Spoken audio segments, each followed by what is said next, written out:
Good evening, welcome to India now news. This is Bindu. Details చూస్తే ఆంధ్రప్రదేశ్ ఉప ముఖ్యమంత్రి పవన్ కళ్యాణ్ కు పోలీసులు గౌరవ వందనం చేశారు. పవన్ కళ్యాణ్ విజయవాడలో పర్యటించారు. గన్నవరం ఎయిర్పోర్ట్ లో దిగిన పవన్ కళ్యాణ్ అక్కడి నుంచి నేరుగా జలవనరుల శాఖ అతిథి గృహానికి చేరుకున్నారు. అక్కడి అధికారులు డిప్యూటీ సీఎం కు ఘన స్వాగతం పలికారు. అనంతరం పోలీసులు ఆయనకు గౌరవ వందనం చేశారు. విజయవాడలో తన కోసం ఏర్పాటు చేస్తున్న క్యాంప్ కార్యాలయాన్ని పవన్ సందర్శించారు. అక్కడి ఏర్పాట్లను పర్యవేక్షించి అవసరమైన మార్పులు సూచించారు.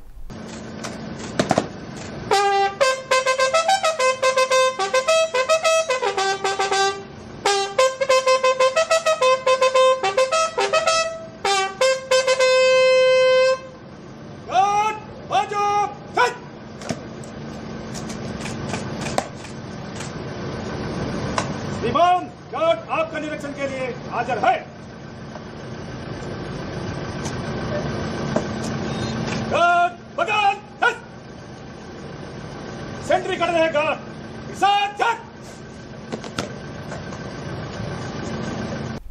వైసీపీ ప్రభుత్వం ఆంధ్రప్రదేశ్ మార్చిందని హోంమంత్రి వంగలపూడి అనిత పని ప్రారంభించారు. ఈ మేరకు విశాఖపట్నం సర్క్యూట్ హౌస్ లో రివ్యూ మీటింగ్ నిర్వహించారు. గంజాయి విక్రయాలు రవాణా జరుపుతున్న వారిపై కఠిన చర్యలు చేసుకుంటామని హెచ్చరించారు.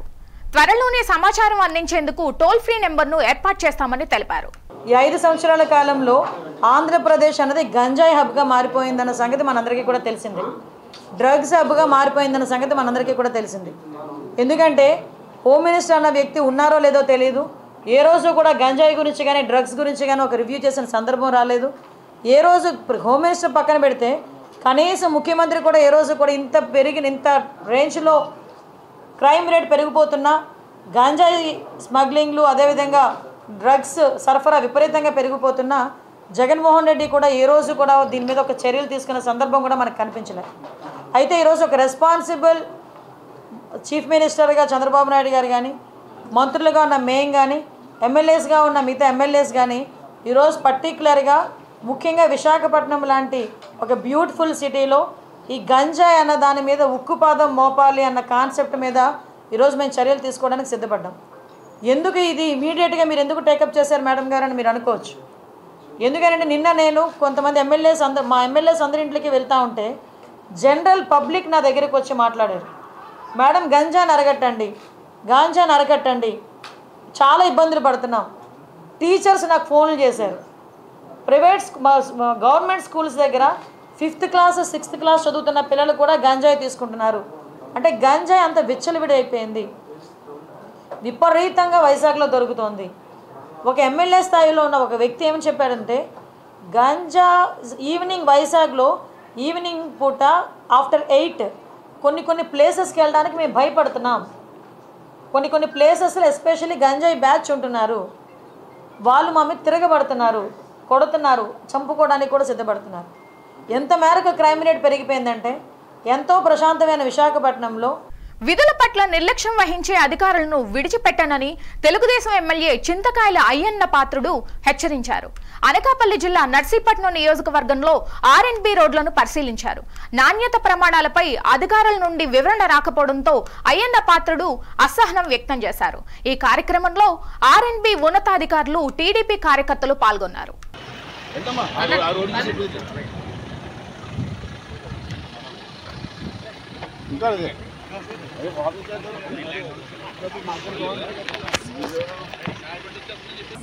ఈ రోడ్డు కృష్ణదేవిపేట నుంచి ఇక్కడ వరకు 26 కిలోమీటర్లు.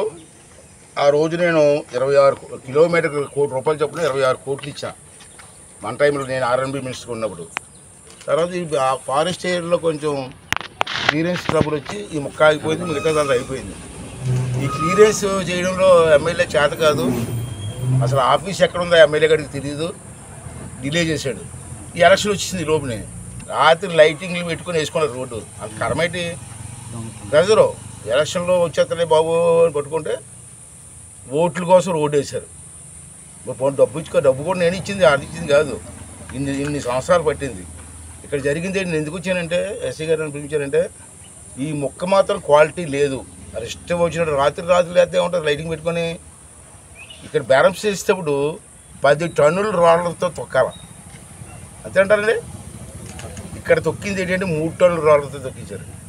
కానీ ఇది ఏం చేశారంటే ఎమ్మెల్యే గారికి లొంగిపోయో లేకపోతే మంత్రి గారికి లొంగిపోయో లేకపోతే ఆవిడ రెడ్డి గారు ఎవడో విజయసాయి రెడ్డి మాట నమ్మేసో మొత్తం మీద రాత్రి చేశారు, అయిపోయింది. ఇప్పుడు నేనేం సరే దీని మీద ఎస్సీ గారిని అనిపించి ఎంక్వైరీ చేయమన్నా. ఇప్పుడు వచ్చి క్వాలిటీ కంట్రోల్ కూడా చేయలేదు, క్వాలిటీ కంట్రోల్ కూడా పిలిచాను నేను. రిపోర్ట్ రాకుండా ఫైనలైజ్ చేయకుండా బిల్లు ఎలాగిస్తారు? బిల్లు ఇవ్వడానికి వీల్లేదు. ఇది ఒరిజినల్ కాంట్రాక్టర్ ఒకడు, పని చేసినట్టు ఒకడు. ఏదేమైనా తప్పు జరిగింది ఇక్కడ. ఆ తప్పుని కప్పించుకోవడానికి కోసం మీరు ఆర్ఎన్బి డిపార్ట్మెంట్ అంతా బాధ్యత నాన్న దారులు ఎదుగుతున్నారు. నేను ఆర్ఎన్బి మినిస్టర్ కొనాలి చేశాను కాబట్టి నాకు నాలెడ్జ్ ఉంది. అంచేది అందుకే పిలిచాను, ఎస్సీ గారిని పిలిచాను, మేడం గారు వచ్చారు, కాడేరి ఈ గారు అందరూ డిఈ గారు కూడా వచ్చారు. ఇది ఇమీడియట్గా ఒక వారం రోజుల్లో నాకు రిపోర్ట్ సబ్మిట్ చేస్తారు. దాని మీద నేను గవర్నమెంట్ నుంచి ఎంక్వైరీ చేసి ఒక నిర్ణయం తీసుకొని ఒకవేళ ఆఫీసు తప్పు ఉంటే ఇమీడియట్గా సస్పెండ్ చేయడం జరుగుతుంది. ఇంకా వినకపోతే నేను స్పీకర్ అవుతాను కదా, 24 స్పీకర్ అవుతున్నాను కాబట్టి ఆ అసెంబ్లీలో గంటల కొద్ది నిలబెట్టే హక్కు నాకు ఉంది. పనిష్మెంట్ ఉదయం 8 గంటల నుంచి సాయంత్రం 4 గంటల వరకు నుంచోవచ్చు అసెంబ్లీలో. ఆ పనిష్మెంట్ కూడా ఇస్తాను. ఇది నా కాన్స్టిట్యూన్సీ. ఇది చిత్తూరు జిల్లా కేంద్రంలో అన్నా canteen MLA Jaganmohan, collector Sanmohan ప్రారంభించారు. సందర్భంగా ఎమ్మెల్యే మాట్లాడుతూ సీఎం చంద్రబాబు నాయుడు ప్రమాణ స్వీకారం చేసిన అనంతరం మొదటగా చిత్తూరులో అన్నా క్యాంటీన్ ను ప్రారంభించడం సంతోషంగా ఉందన్నారు. ఈ కార్యక్రమంలో టీడీపీ సీనియర్ నాయకులు, కార్యకర్తలు పాల్గొన్నారు.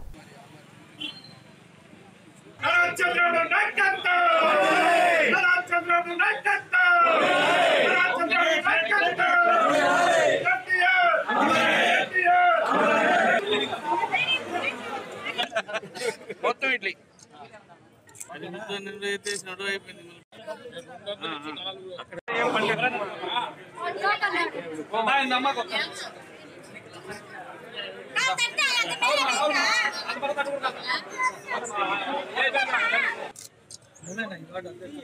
అయిపోయింది, ఇప్పుడు అయిపోయింది. ఏమీ లేదన్నా ఈడ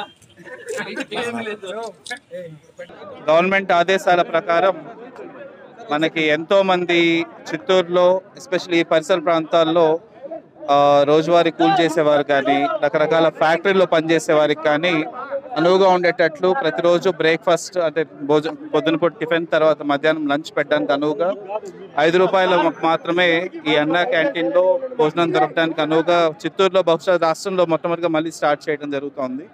దీనికి హెల్ప్ చేసిన ఎమ్మెల్యే గారికి అండ్ ఆయన ముందుండి దీన్ని ఆపరేషన్ చేయడానికి అండ్ ఇంకా మనకి గవర్నమెంట్ నుంచి ఇంకా బడ్జెట్స్ ఇవన్నీ దాని గురించి లేట్ చేయకుండా ఆయన సొంత ఖర్చుతో ఇవాళ స్టార్ట్ చేద్దాం సార్ ఫస్ట్, తర్వాత మెల్లగా గవర్నమెంట్ నుంచి వచ్చే సపోర్ట్తో తర్వాత మళ్ళీ కంటిన్యూస్గా రన్ చేయొచ్చు అనే ఉద్దేశంతో ఈరోజు స్టార్ట్ చేయడం జరిగింది. దీనికి అందరి సహకారాన్ని కోరుకుంటున్నాం. అండ్ ఇక్కడ చుట్టుపక్కల వాళ్ళందరూ కూడా నేను ఇందాక చూసాను క్వాలిటీ కూడా మన ఇంట్లో ఏం చేసుకుంటాం అలానే ఉందండి. ఈరోజు ఇంట్లో ఎలా చేసుకుంటాం అలా అంత నీట్గా చేయడం జరిగింది. సో అందరూ దీన్ని ఉపయోగించుకుంటామని కోరుకుంటూ అండ్ మన చిత్తూరు ఎమ్మెల్యే గారు గుజ్జాల జగన్మోహన్ గారికి I wish you hearty congratulations. Thank you sir. ఇప్పుడు ప్రభుత్వం ఒక నిర్ణయం తీసుకుంది అన్నా క్యాంటీన్స్ అన్ని ఓపెన్ చేయాలని. మన జిల్లాలో ప్రత్యేకంగా మున్సిపాలిటీస్లో ఇప్పటి వరకు ఒక 4 అన్నా క్యాంటీన్స్ నిర్ణయం చేయడం జరిగింది. దానిలో భాగంగా గవర్నమెంట్ నుంచి ఇప్పుడు సార్ చెప్పినట్లు కలెక్టర్ గారు గవర్నమెంట్ నుంచి ఇంకా గైడ్లైన్స్ రాలేదు, రాకముందే ఇక్కడ చిత్తూరులో ప్రప్రథమంగా మరి కొత్తగా ఎన్నికైనటువంటి మరి ఆనరబుల్ ఎమ్మెల్యే గారి ఆధ్వర్యంలో వాళ్ళ ట్రస్ట్ ద్వారా ముఖ్యంగా గవర్నమెంట్ నుంచి ఫండింగ్ వచ్చేదాకా వాళ్ళ ట్రస్ట్ ద్వారా వారు ఈ అన్నా క్యాంటీన్ నడపడానికి నిర్ణయం తీసుకున్నారు. ఆంధ్ర రాష్ట్ర ముఖ్యమంత్రి 5 సంతకాలు పెట్టారు. దాంట్లో భాగంగా అన్నా క్యాంటీన్ ఈరోజు మొట్టమొదటి క్యాంటీన్ పునఃప్రారంభోత్సవం చిత్తూరు నియోజకవర్గంలో జరగడం చాలా ఆనందకరంగా ఉంది. ఏదైతే పేదవాడికి భోజనం పెట్టాలనే మంచి సంకల్పంతో ఇది అన్నా క్యాంటీన్ ఏర్పాటు చేశారు. దాన్ని చిత్తూరులో పైగా చిత్తూరు నియోజకవర్గంలో దీన్ని పునఃప్రారంభించడం నాకు ఎంతో ఆనందంగా ఉంది. ఏదైతే మాట ఇచ్చింది నిలుపుకునే పార్టీగా ఏవైతే మేము ఎన్నికల్లో ప్రామిస్ చేశామో వాటిలో మొట్టమొదటి ఇది అన్నా క్యాంటీన్ ఇవాళ ప్రారంభించడం చాలా ఆనందకరంగా ఉంది. కేవలం 5 రూపాయలకే పెట్టే అన్నా క్యాంటీన్ని మన హనరబుల్ ఎమ్మెల్యే గారి చేతుల మీదుగా ప్రారంభించుకోవడం అనేది చాలా సంతోషదాయకంగా ఉంది. చిత్తూరు ప్రజలందరికీ కూడా ఇది ఎంతో ఉపయోగంగా ఉంటుంది. మొట్టమొదటి ప్రోగ్రామే పేద ప్రజలందరికీ కడుపు నిండా తిండి పెట్టే ఈ కార్యక్రమాన్ని మనం ప్రారంభం చేసుకున్నందుకు, అందులో భాగస్వాములైనందుకు చాలా సంతోషపడుతున్నాను. Thank you. స్వాతి నక్షత్రం సందర్భంగా ప్రముఖ పుణ్యక్షేత్రం యాదగిరిగుట్ట పంచా నరసింహ ఆలయంలో సామూహిక గిరి ప్రదక్షిణ కార్యక్రమం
గాజువాక నియోజకవర్గం సమన్వయకర్త ప్రసాదుల శ్రీనివాస్ ఆధ్వర్యంలో ఆత్మీయ సమావేశం జరిగింది.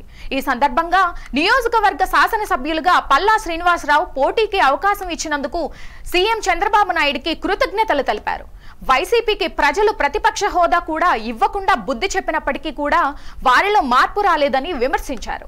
వైసీపీ నాయకులు ఈవీఎంలపై రాద్ధాంతం చేయడం దుర్మార్గమైన చర్యను అని అన్నారు. జగన్మోహన్ రెడ్డి గారు ఎన్నికల్లో ఓడిపోయిన తర్వాత ఆయన ఇచ్చే స్టేట్మెంట్లు చూస్తూ ఉంటే నవ్విపోదురుగా నాకేం సిగ్గు అనే ఒక సామెత గుర్తుకొస్తుంది. ఎందుకంటే 2019 ఎన్నికల్లో వారికి పూర్తి స్థాయిలో అంటే 90% మంది రాష్ట్ర ప్రజలు ఓట్లేసి గెలిపించి సుమారు 152 సీట్లు ఇస్తే ఆనాడు తెలుగుదేశం పార్టీ కనీసం ప్రతిపక్షవాదం మినహా కేవలం 23 సీట్లతోటే తెలుగుదేశం పార్టీ ఆరు ప్రతిపక్ష పాత్ర పోషించింది. ఆనాడు మేము ఎంతో హోందాగా అనేక అనుమానాలు ఉన్నప్పుడు కూడా ఎంతో హోందాగా మేము ప్రజలిచ్చిన తీర్పును గౌరవించి ఆ రోజు ఉన్న పరిణామాలు ప్రక్షాళన చేసుకొని అచంచలమైన విశ్వాసంతో ఆత్మగౌరవంతో జగన్మోహన్ రెడ్డి చేస్తున్న దుర్మార్గాలపైన అరాచకాలపైన అవినీతిపైన విధ్వంసపైన వికృతమైన చేష్టలపైన కుట్రలపైన పోరాడి ఈరోజు అదే జగన్మోహన్ రెడ్డికి ఈ రాష్ట్రంలో ప్రతిపక్ష హోదా లేకుండా వైసీపీని చిత్తుగా ఓడించడంలో మాతో పాటు జనసేన భారతీయ జనతా పార్టీ కుటుంబ సభ్యులు పనిచేశారు. మీరు చేసిన పాపాలు, మీరు చేసిన వికృతమైన చర్యలు, విధ్వంసాలపైన ఆత్మపరిశీలన చేసుకుని ఆ లోపాలు సరిదిద్దుకొని మరలా ప్రజాక్షేత్రంలోకి వెళ్ళాలి తప్ప ఆనాడేమో మీరు గెలిస్తే ఈవీఎంలేమో అద్భుతాలు, మీరు ఓడిపోతే ఈవీఎంలో అక్రమాల. అటువంటి భ్రమలో ఉండద్దు. దయచేసి మీ చరిత్ర రాబోయే రోజుల్లో రాష్ట్ర ప్రజలందరూ పూర్తి స్థాయిలో అన్ని విధాలుగా తెలిసిపోయింది. అధికారంలో చేసిన తర్వాత మీరు వచ్చిన అరాచకాలు, దోపిడీ పైనగా ప్రజలు ఒక్కొక్కటి బయటపడుతూ ఉంది. కాబట్టి మీరు ఎప్పటికైనా మీరు చేసిన పాపాల పట్ల కానీ, మీరు ప్రజా వ్యతిరేక విధానం పట్ల కానీ ఆత్మపరిశీలన చేసుకుని నిర్మాణాత్మకమైన ప్రతిపక్ష పాత్ర పోషిస్తే రాబోయే రోజుల్లో కనీసం ప్రతిపక్ష హోదానే నీకు వస్తుంది. సూర్యాపేట జిల్లా పాలకవీడు మండలం గుడుగుండ్లపాలెంలో దారుణం జరిగింది. చిరంజీవి అనే వ్యక్తిని అతని భార్య తరపు బంధువులు కొట్టి చంపినట్లు మృతుడి బంధువులు ఆరోపించారు. గ్రామానికి చెందిన చిరంజీవి ఆయన భార్య తరచూ గొడవలు పడుతుండేవారు. భార్య అరుణ తల్లి ఇంట్లో ఉండగా వచ్చిన చిరంజీవికి అరుణ బంధువులకు మధ్య వాగ్వాదం తలెత్తింది.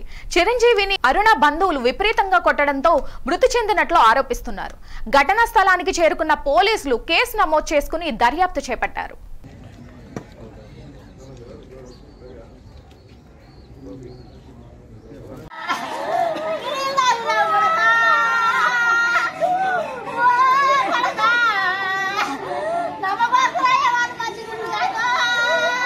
తెల్లవారుజామున చిరంజీవి అనే చనిపోయిన సమాచారం మేరకు నాకు సమస్య జరిగింది.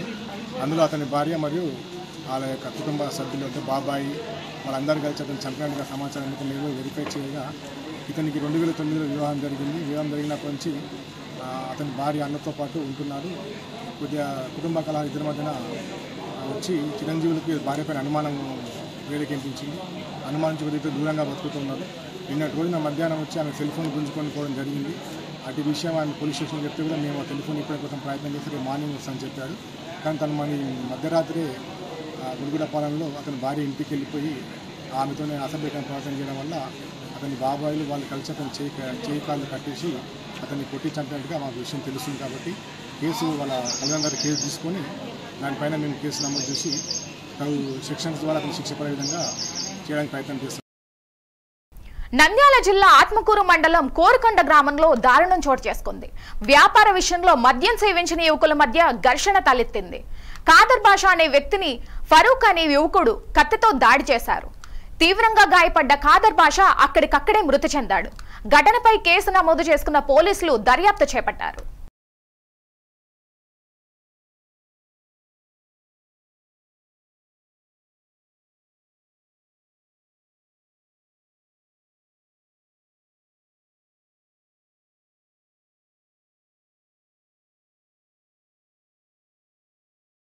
ఇవి బులెటిన్లోని అప్డేట్స్. చూస్తూనే ఉండండి మరిన్ని అప్డేట్స్ కోసం ఇండియా నౌ.